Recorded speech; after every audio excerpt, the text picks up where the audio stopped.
بسم اللہ الرحمن الرحیم والصلاة والسلام علی اشرف المرسلین۔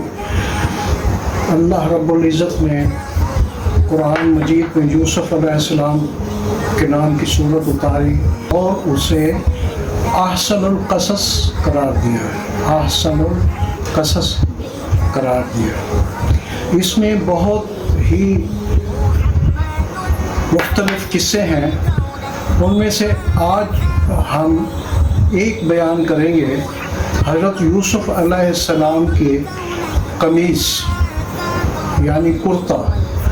آپ علیہ السلام کے قمیص کا ذکر 3 بار قرآن میں آیا ہے۔ اس میں 3 ادوار ہیں۔ 3 ادوار میں سب سے پہلا دور جو ہے وہ عہد طفولیت ہے، لڑکپن ہے آپ علیہ السلام۔ یوسف معصوم بہت رو رہے تھے، چلا رہے تھے، لیکن شقی القلب عناد سے، غیظ و غضب سے بھرے بھائیوں نے ان کی ایک نہ سنی اور ان کے قمیص اتاری اور انہیں اندھے کنویں میں پھینک دیا، اور واپس جاتے ہوئے راستے میں ان کی قمیص کو کسی جانور کے خون سے آلودہ کیا اور گھر کی طرف چل دیے۔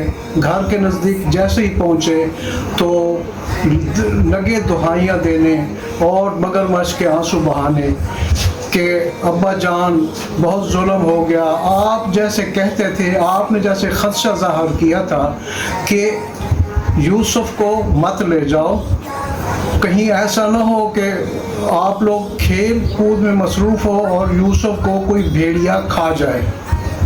وہی ہوا، ہم کھیل کود میں مصروف رہے اور یوسف کو بھیڑیا کھا گیا اور ہم کچھ نہ کر سکے اور یوسف کو بھیڑیے نے کھا لیا۔ یہ دیکھیں اس کی خون آلود قمیص۔ انشاءاللہ ہم اگلے اس میں یوسف علیہ السلام کے شباب کے دور کی بات کریں گے کہ یوسف علیہ السلام کی پھٹی ہوئی قمیص، اور اس کے بعد انشاءاللہ بیان کریں گے کہ یوسف علیہ السلام نبی وقت کے نبی اور عزیز مصر کے جاہ و جلال میں انہوں نے جو قمیص اپنے والد کو بھیجی، اس کا بھی ذکر انشاءاللہ قریب آئے گا۔